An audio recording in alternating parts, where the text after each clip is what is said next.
racy pictures have come to light, causing a big controversy in a congressional race. They show the young woman candidate dressed in a risque costume at a party 6 years ago. We'll talk to her live in just a moment, but now here's Jeremy Hubbard with her story. My dad named me Krystal Ball, so I know what it's like to be made fun of. Even with a name like that, this Democratic House candidate couldn't have possibly predicted the uproar over these embarrassing old photos.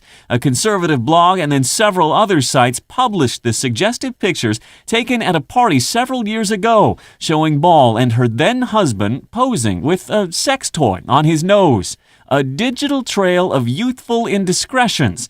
It is a new problem for candidates of the Facebook age. But instead of quitting in shame, the 28-year-old is hoping this scandal opens a door for women. In a statement, she wrote, "Society has to accept that women of my generation have sexual lives that are going to leak into the public sphere. This is a reality that has to be faced, or many young women in my generation will not be able to run for office."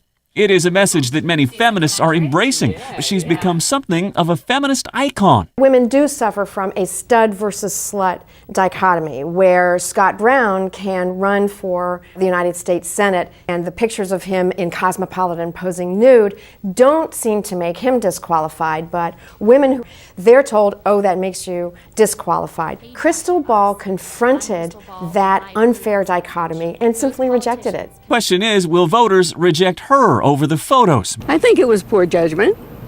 You have to know that whatever you do nowadays, somebody's going to see it. Either way, these photos have exposed a new problem for young office seekers. For Good Morning America, Jeremy Hubbard, ABC News, New York.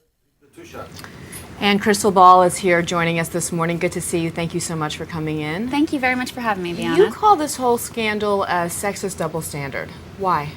I do, and I think the example of Scott Brown in Massachusetts is the perfect example. He posed nude at the same age in a national magazine, and it was barely a bump in his campaign. These photos came out where I was fully clothed, albeit it was certainly in poor taste, but everybody was overage, etc., and it became the #3 most Googled thing in the entire world.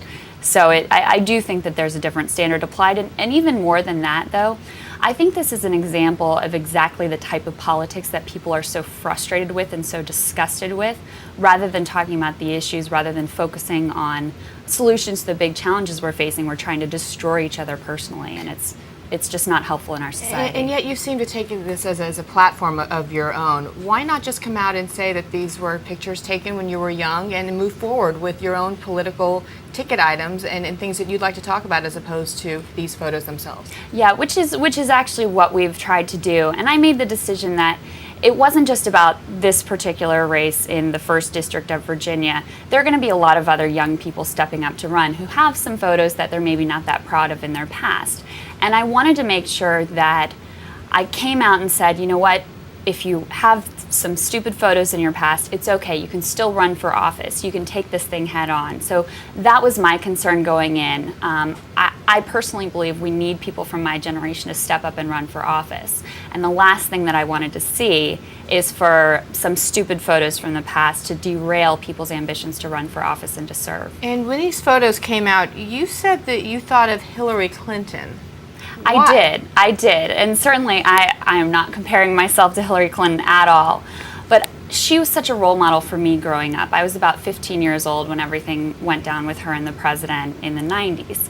And I just remember looking at her and thinking, what an incredible, strong, courageous woman.